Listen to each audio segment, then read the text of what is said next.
I stared at my reflection in the office bathroom mirror, adjusting my blazer one last time.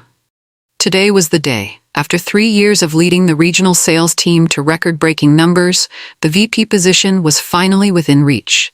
My manager had practically guaranteed it to me last week. "You've got this, Ella," I whispered to myself, practicing my confident smile. The interview was in 30 minutes, and I had prepared for every possible question. My presentation was flawless, my track record spoke for itself, and even the CEO had mentioned my exceptional leadership at the last company meeting. Walking back to my desk, I noticed my phone buzzing with a text from Mom. "Family dinner tonight at 7. Lena's coming too. Can't wait to celebrate your good news." I smiled, imagining how proud she'd be when I told everyone about my promotion. Even my twin sister Lena would have to admit I'd done well. The phone rang, interrupting my thoughts. "Ella, can you come to my office?" It was Mr. Davidson, the regional director. His voice sounded strange, tight, almost uncomfortable. My heart skipped a beat. Maybe he wanted to give me the good news early? I grabbed my portfolio and walked down the hall, my heels clicking confidently against the polished floor. Whatever this was about, I was ready. "Sit down, Ella," Mr. Davidson said, his face grim. He couldn't even look me in the eye. My stomach dropped. This wasn't the conversation I'd expected. "I'm afraid there's been a situation," he continued, shuffling papers on his desk nervously. "We've received some concerning information about your performance metrics. HR needs to investigate before we can move forward with any promotions." The words hit me like a punch to the gut. "What kind of information?" I managed to ask, my voice barely above a whisper. "Anonymous reports suggest you may have falsified some of your sales numbers, padded client meetings that didn't happen, exaggerated team achievements." Each accusation felt like a knife twisting deeper. "Until we can verify these claims, you're suspended pending investigation." I sat frozen, unable to process what I was hearing.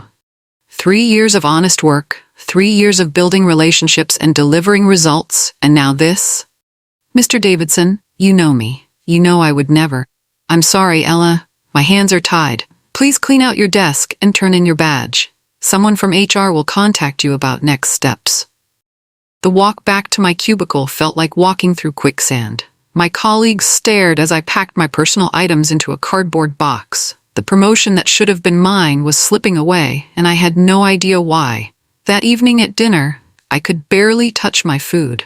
Mom had made my favorite lasagna, but it tasted like cardboard in my mouth. Lena sat across from me, asking all the right questions with perfect sisterly concern. "So what exactly did they accuse you of?" she asked, cutting her food into precise little pieces. We'd always looked identical. Same dark hair, same green eyes, same smile. But somehow, people always seemed to gravitate toward me more. I never understood why that bothered her so much. Falsifying sales reports, making up client meetings, it's ridiculous. I pushed my plate away, too upset to eat. Someone told HR I was cheating my way to the top. Dad reached over and squeezed my hand. "Honey, the truth always comes out. If you did nothing wrong, they'll figure it out." Lena nodded sympathetically. "I'm sure it's just a misunderstanding. Maybe someone got jealous of your success. You know how office politics can be." Her voice was so sincere, so supportive. Looking back, I should have noticed the slight gleam in her eyes. "The worst part is, they gave the VP position to Marcus while I'm under investigation. 3 years of my life wasted." I felt tears stinging my eyes. "Don't give up," Lena said softly. "Sometimes these setbacks lead to even better opportunities." I wished I could have seen through her mask that night. I remembered being 7 years old, sitting in our shared bedroom while Mom braided my hair for picture day. Lena sat on her bed, watching silently as Mom fussed over me. "Hold still, sweetie," Mom had said, weaving ribbons through my pigtails. "You want to look perfect for the photographer." "What about me?" Lena had asked quietly. Mom turned and smiled at her. "You look beautiful too, honey. Both my girls are perfect." But Lena's face had fallen anyway. Later, when the school photos came back, mine was chosen for the yearbook cover.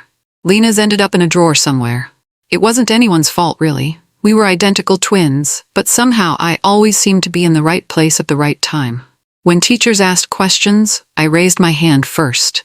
When kids picked teams at recess, they called my name before hers. I thought it was just luck. But Lena saw it differently. She saw favoritism where there was none. She saw deliberate choices where there were only coincidences. Every small success of mine felt like a personal rejection to her. I never knew how deep that resentment ran until much later. As children, we shared everything: toys, clothes, secrets. I thought we shared happiness too. I was wrong. The seeds of what would tear us apart were planted in those innocent moments when life seemed to smile on me just a little brighter. High school brought new challenges, and with them, new reasons for Lena to feel overshadowed. Senior year, there was a boy named Jake who sat behind us in calculus. He was smart, funny, and had the kind of smile that made girls forget their own names. I barely noticed him, too focused on my college applications and maintaining my grades. But Lena noticed him noticing me. She watched him linger after class, hoping I'd turn around. She saw him save seats next to him that I never took. "Just talk to him," she'd whispered to me one day. "He obviously likes you." I'd shrugged. "I'm not interested. You should talk to him if you want to." But that wasn't how it worked in Lena's mind. Jake didn't want to talk to her. He wanted to talk to me. Even when I didn't want his attention, I still got it. Even when I tried to redirect it to her, it wouldn't stick. The spring formal came and went. Jake asked me, I said no, and he went alone. Lena went with a friend from drama club. In the photos from that night, my smile looks genuine and carefree. Hers looks forced, like she's trying to convince herself she's having fun. "Why does everything come so easy for you?" She'd asked me once, late at night when she thought I was asleep. I'd pretended not to hear, but her words haunted me for weeks. College acceptance letters arrived in March of our senior year. I'll never forget the look on Lena's face when I opened my Harvard acceptance letter. She was sitting right next to me on the couch, her own acceptance letter from State University clutched in her hands. "Congratulations," she'd said, and she meant it. I could see the genuine pride in her eyes, mixed with something else I couldn't quite identify. Later, I realized it was resignation. Mom and Dad were ecstatic, calling relatives and posting on social media about their Harvard girl. They were proud of Lena too, but Harvard was Harvard. The prestige overshadowed everything else. At graduation, I gave the valedictorian speech. Lena was salutatorian, a single GPA point behind me. One point that felt like an ocean between us. "I couldn't have done any of this without my sister," I'd said into the microphone, looking right at her. "Lena pushes me to be better every day." She'd smiled and applauded with everyone else, but I saw the way her hands trembled slightly. I thought it was emotion. Now I wonder if it was anger. We went to different colleges, different states, different lives. For 4 years, the distance between us felt healthy. We called each other every week, shared stories about classes and friends and boys. I thought we were growing closer as adults. I had no idea she was growing more resentful with each conversation about my successes. 2 months passed in a blur of unemployment and anxiety. The investigation dragged on. HR requesting document after document, interview after interview. I spent my days applying for other jobs, and my nights wondering how my career had derailed so completely. The worst part was the isolation. Former colleagues avoided my calls, unsure whether I was toxic by association. Friends in the industry heard whispers and grew distant. My reputation was in tatters before I'd even been found guilty of anything. Lena called me every few days to check in. "Any updates from HR?" she'd ask with perfectly calibrated concern. "This is taking way too long. They should have cleared your name by now." "They keep saying they need more time to verify things," I'd tell her, staring at my laptop screen filled with job applications. "I'm starting to think they want me gone regardless of what the investigation shows." "That's terrible," she'd say. "You worked so hard for that company." Sometimes I wondered if she understood how devastating this was for me. She had her own successful career in marketing at a different company. She'd never experienced professional humiliation like this. But she seemed genuinely supportive, which meant everything to me during those dark weeks. I had no idea she was the reason for my suffering. My salvation came from an unexpected source. Jenny Martinez was a junior analyst I'd mentored during her first year at the company. She was smart, ambitious, and reminded me of myself at that age. "Can we meet for coffee?" she texted me one afternoon. "I have something important to tell you." We met at a small cafe downtown, away from our office building. Jenny looked nervous, glancing around like she expected to be followed. "I wasn't supposed to see this," she said quietly, sliding a manila folder across the table. "But I was working late last week, and I saw Sharon from HR printing something.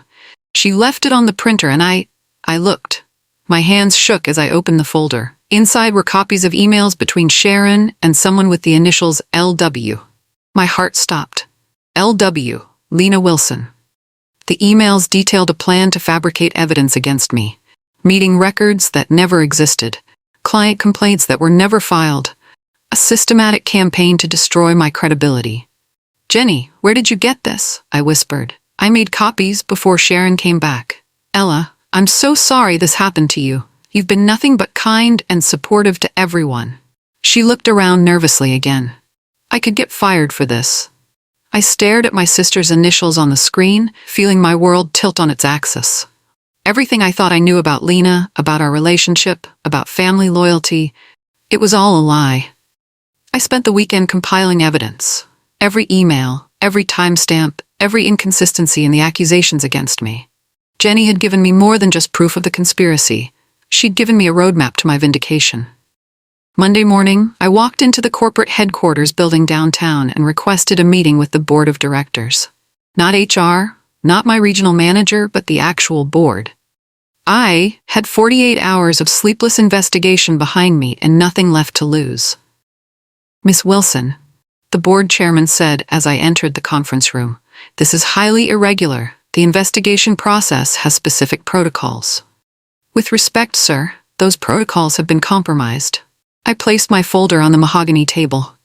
"I have evidence that the accusations against me were fabricated by a member of your HR staff in collaboration with an outside party." For the next hour, I laid out everything. The fake meeting records that didn't match calendar systems. The client complaints from numbers that had been disconnected for months. The email trail between Sharon and LW. The silence in the room was deafening when I finished. "We'll need to verify this immediately," the chairman said. "If what you're saying is true, this is a serious breach of corporate ethics." "It's all true," I said quietly. "And it gets worse. LW is my sister." The investigation took 3 days. 3 days of Sharon being questioned, her computer being forensically examined, and her panicked denials slowly crumbling under the weight of evidence. On Thursday, I got the call. "Sharon Martinez has been terminated for misconduct," the board chairman told me. "She's admitted to fabricating the accusations against you in exchange for payment from an external party." My heart pounded. What about the external party? That's a police matter now. "But Miss Wilson, the board wants to offer you more than just reinstatement. Your handling of this situation shows exactly the kind of leadership and integrity we need at the corporate level." I could barely breathe. "What are you saying?" "We're offering you the position of vice president of sales for the entire company, not just your region. Based here at headquarters, it comes with a significant salary increase and oversight of all regional sales teams." I sat in my car after the call, shaking. Not just vindicated, but promoted beyond my wildest dreams. And somewhere out there, Lena had no idea that her betrayal had backfired spectacularly. The position would start in 2 weeks, which meant I'd be overseeing sales operations for the entire company, including the regional office where my sister worked. Justice, it seemed, had a sense of irony. Walking into corporate headquarters on my first day felt surreal. The building was glass and steel, 30 floors of ambition reaching toward the sky. My office was on the 28th floor with a view of the entire city. As VP of Sales, I had authority over 12 regional offices across the country. I spent my first week reviewing organizational charts, performance metrics, and personnel files.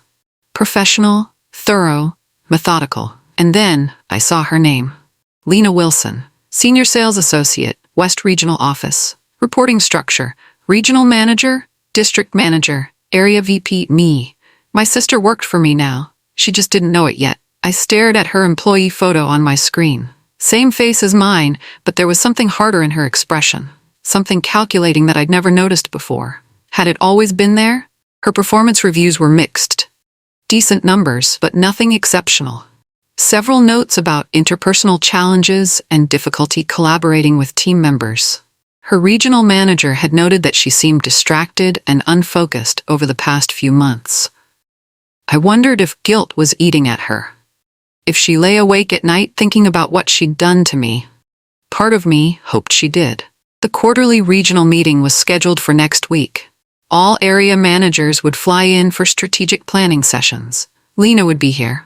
The conference room on the 26th floor was packed with sales managers from across the company. I stood at the head of the table, my presentation remote in hand, watching faces as people filed in. And then she walked through the door. Lena's eyes swept the room casually, probably looking for her regional manager. Her gaze passed right over me initially, then snapped back like a rubber band. The color drained from her face. Her mouth fell open slightly, and for a moment, she looked exactly like she had when we were 8, and I'd caught her sneaking cookies before dinner. She stood frozen in the doorway as other managers filed around her. Someone bumped into her shoulder, and she stumbled forward, still staring at me with a mixture of shock and dawning horror. "Please, everyone take your seats," I said calmly, my voice carrying easily across the room. "We have a lot to cover today." Lena moved like a sleepwalker to an empty chair near the back. Her hands were visibly shaking as she opened her portfolio.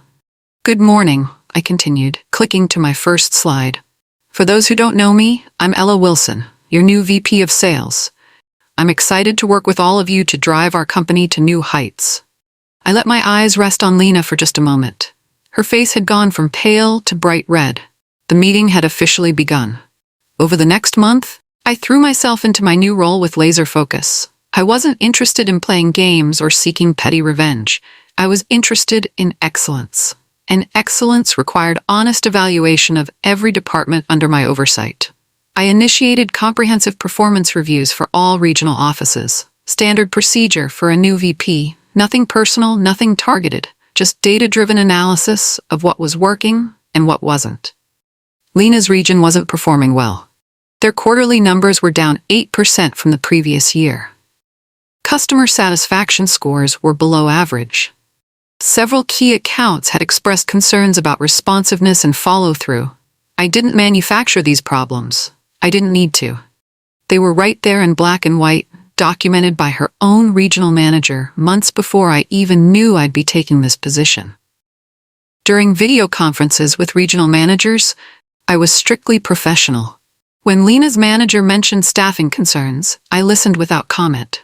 When he noted communication issues within the team, I took notes like I would for any other region.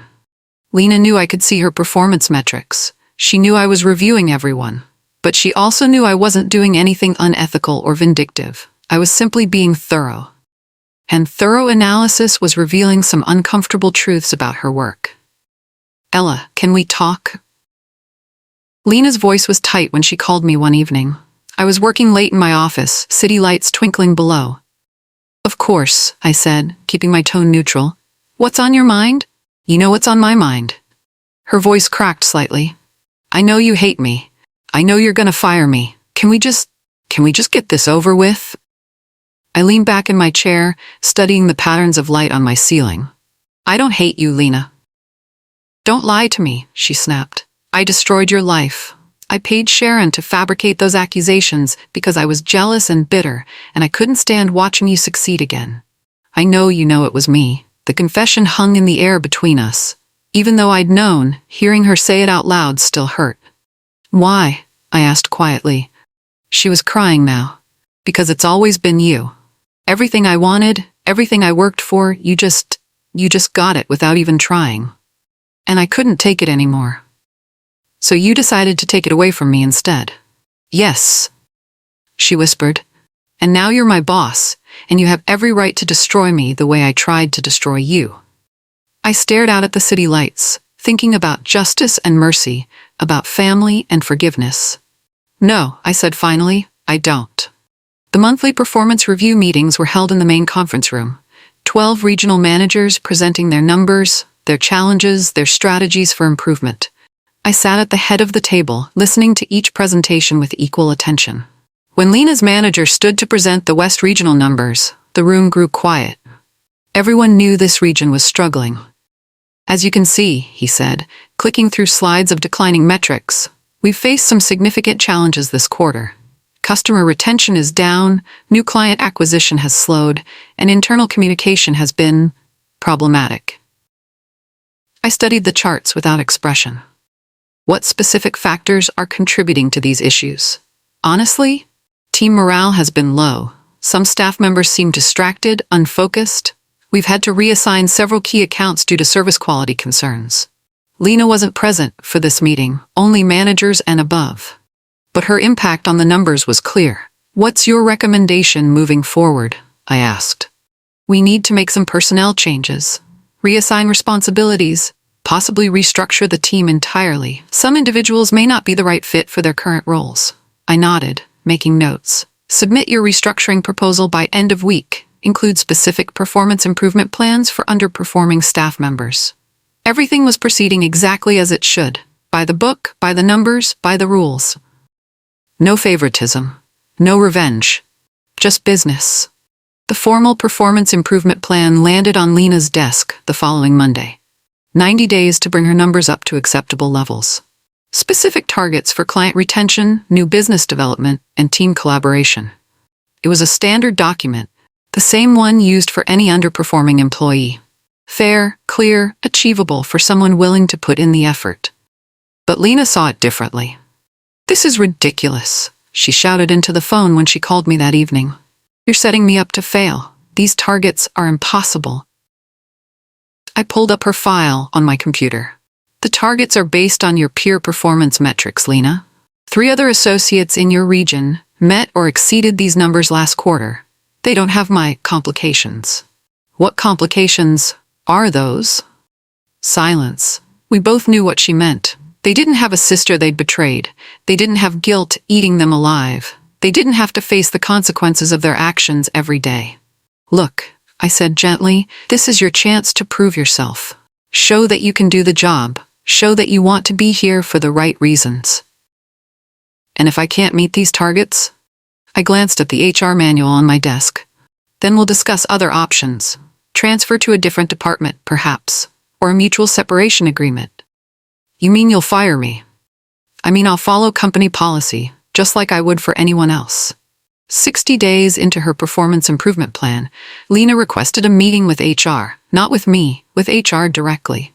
She wanted to file a complaint. "She's retaliating against me," Lena told the HR director, according to the report that crossed my desk later. "She's my sister, and she's using her position to get revenge for something personal." The HR investigation was swift and thorough. They reviewed my decision-making process, my communications with regional management, my treatment of other underperforming employees. They interviewed my team, my peers, even the board members who had promoted me. The conclusion was clear. I had followed every protocol, met every standard of professional conduct. My evaluation of Lena's performance was based solely on documented metrics and manager recommendations. In fact, the HR report noted, Ms. Wilson has shown remarkable professionalism in handling a potentially awkward family situation. Her sister's performance issues appeared to be legitimate and long-standing. When the HR director called to brief me on their findings, I felt a mixture of relief and sadness. "Your sister's complaint has been dismissed," she said. "However, she's requested a transfer to another division. We're exploring options." "I see. Between you and me, Ella, I think she knows her time in sales is over. The writing's on the wall." I hung up the phone and stared out my office window. Soon, this would all be behind us. Lena's resignation letter landed on my desk on a Thursday morning.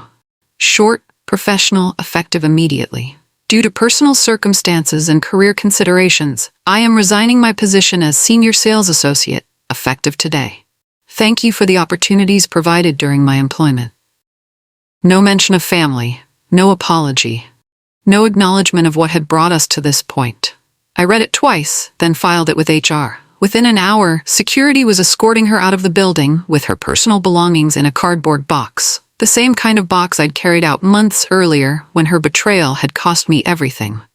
That afternoon, I walked past the West Regional office during a business trip. Through the glass doors, I could see her empty cubicle. Someone had already removed her nameplate. I didn't feel triumph. I didn't feel satisfaction. I felt empty. Sad. like something important had been permanently broken. My phone buzzed with a text from Mom. Lena says she quit her job. Do you know anything about this? I stared at the message for a long time before responding. We should all talk soon. It was time for the truth to come out, all of it. The family meeting happened on a Sunday afternoon in my parents' living room. The same living room where we'd celebrated my Harvard acceptance, where we'd planned our future careers, where we'd been two sisters who shared everything. Lena sat on one end of the couch, I sat on the other. Mom and Dad occupied their usual chairs, looking confused and worried. I don't understand what's happening between you two, Mom said, her voice strained. Lena won't tell us why she really left her job, and you've been distant for months. I looked at Lena. Her eyes were fixed on her hands, folded tightly in her lap. There's something you both need to know, I said quietly. About what happened with my investigation at work, about why I was suspended. For the next hour I told them everything. Lena's conspiracy with Sharon, the fabricated evidence, the betrayal that could have destroyed my career permanently. Mom's face went through a series of emotions: confusion, disbelief, horror, and finally disappointment. Dad just sat in stunned silence. Is this true? Mom asked Lena. Lena nodded without looking up. Yes. Why? Dad's voice was barely a whisper. Because I was tired of being invisible, Lena said, finally raising her head. Tired of being the other twin.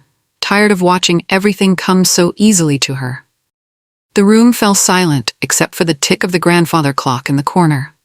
I need you both to understand something, I said, my voice steady despite the emotion building in my chest. What happened between Lena and me at work, that's between us.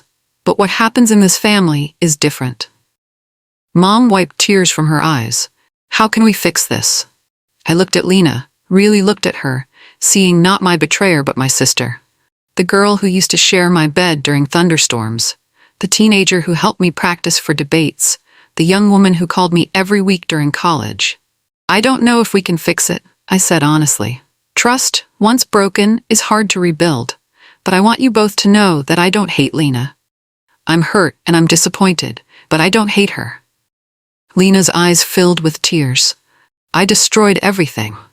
You made a choice, I corrected. A bad choice that hurt a lot of people. But that doesn't mean you can't make better choices going forward. Dad cleared his throat. What does this mean for our family? I thought about it carefully. It means we need boundaries. It means Lena and I need time and space to figure out if we can ever be sisters again. And it means we all need to be honest about the problems that led us here. I never meant for you girls to compete, Mom said, her voice breaking. We know, I said gently. This isn't about how you raised us. This is about choices we made as adults. 6 months later, I stood in my corner office, looking out at the city's skyline. The quarterly numbers were on my desk, all 12 regions showing improvement, including the West Regional office under its new management. My assistant knocked on the door. Your 3 o'clock is here. I turned to see a young woman in a sharp business suit, portfolio in hand, nervous energy radiating from every pore. She reminded me of myself at that age, eager, ambitious, ready to prove herself. Miss Chen, please come in, I said, gesturing to the chairs in front of my desk. I understand you're interested in joining our management training program. Yes, ma'am. I've researched your company extensively, and I'm particularly impressed by your leadership development initiatives. For the next hour, we talked about goals and challenges, about what it meant to build a career with integrity. As she left, I saw the same fire in her eyes that I'd once felt.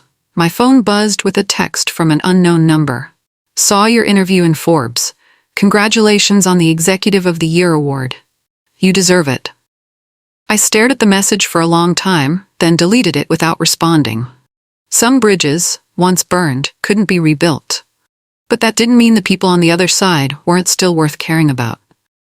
That evening, I attended a networking event for women in executive leadership.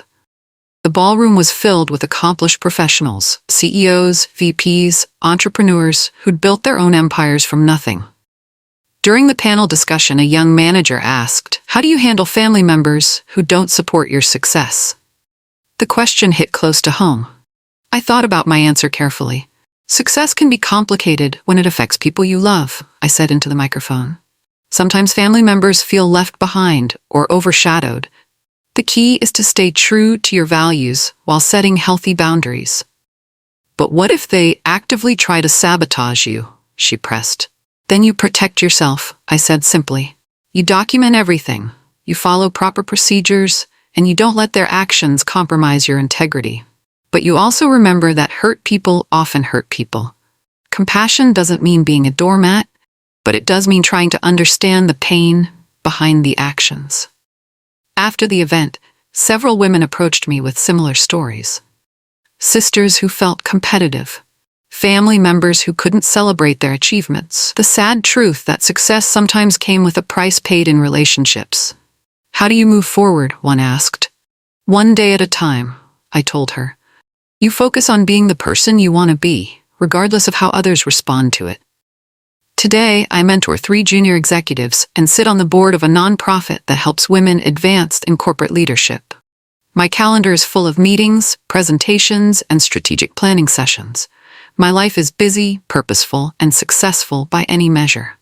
But sometimes late at night when the office building is empty, I think about what might have been different. If I'd been more aware of Lena's struggles, if I'd shared my opportunities instead of assuming she was happy for me, if I'd seen the warning signs before they exploded into betrayal.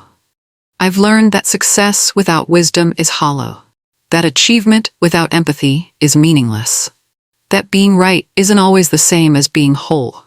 Last week, Mom called to tell me Lena had started her own marketing consultancy. She's doing well, Mom said carefully.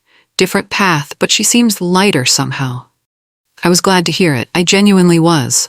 Success, I've realized, isn't a zero-sum game. There's room for both of us to thrive, just in different spaces.